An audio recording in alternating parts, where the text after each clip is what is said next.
My name is Katie Thomas. I serve as Climate Policy Advisor for Senator Bernie Sanders. And this week, the Senator was joined by 4 women who survived Hurricanes Harvey and Irma from Houston, Texas, and Florida to help the Senator learn the real impacts the storms had on the communities in which they live. I think what happens is, after the event and the TV cameras go away, there'll be a lot of people hurting, trying to dig their way back, trying to make sure that they have a job or that they have an apartment or their kids go to school and all that stuff. It's the long-term impact that I think we ignore, and that's what you guys are talking about. We are tired, we are upset, and us 4 are here to make sure that you listen to us, and we're here on behalf of our communities. Climate change is already having an impact on extreme weather events. The carbon pollution we send into the atmosphere is increasing the global average temperatures. It's also having an impact on average ocean temperatures. And as a hurricane passes through those warmer waters, as we saw in the Atlantic Ocean and in the Gulf, it allows the storm to pick up velocity and size. Whereas climate change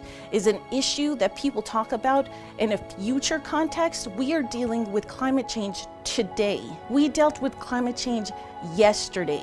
It is an ongoing uphill battle that we're trying to fight on the grassroots level by empowering our communities. Our communities were devastated with floodwaters. Climate change also means that the atmosphere holds more water, which can create more rainfall. And as sea levels rise and as the water expands because it's warmer, storm surges can be even more intense. Our communities are trying to survive. We're not talking about a future for our grandchildren. We're talking about a future for our children and our own future, what tomorrow looks like, what next week looks like. The recovery from the hurricanes is going to take years. And one of the biggest impacts that we will see long term are the health impacts on the communities who live in the places that were hit by the storm. Obviously, storm waters carry diseases with them, but some of those bacteria and mold can stay long after the waters are gone. The hospital's back to full functioning now, or? Some, yeah. A lot of our kids have fungus in their hands, fungus in their feet,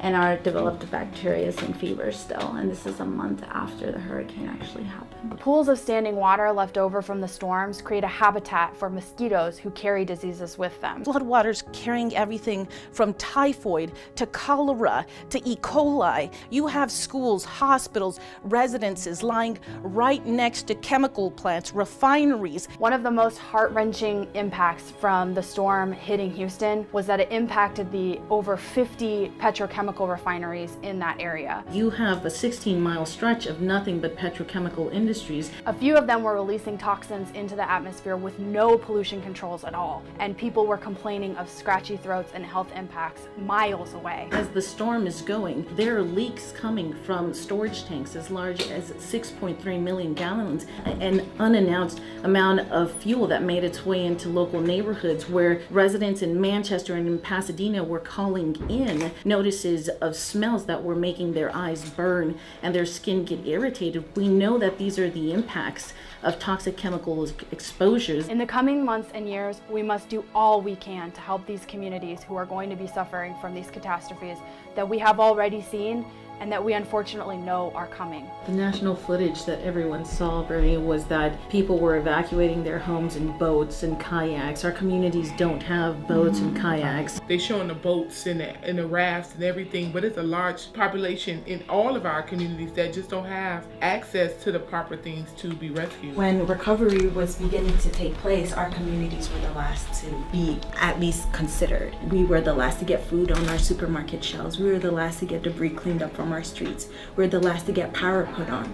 A nursing home in Hollywood, 11 people died because they failed to bring electricity to that Black and brown community. We must curb our carbon pollution and take significant action to protect vulnerable communities in a way that preserves equity. At the time in Texas, SB 4 was going to be coming into effect, and our community was scared. Our community was not coming out for help. Our people would rather have waited in the attics instead of going into shelters and instead of seeking help from these people that were coming in boats, because ICE was in these shelters and ICE was the one that was handling the boats. Folks aren't able to get the necessary resources that they need in terms of food, in terms of information, in terms of just basically simple things like evacuating, transportation to evacuate low grounds. Is there anything else that you'd like to say? Yes, I think out of everything, Our families are not, we're not here to victimize ourselves.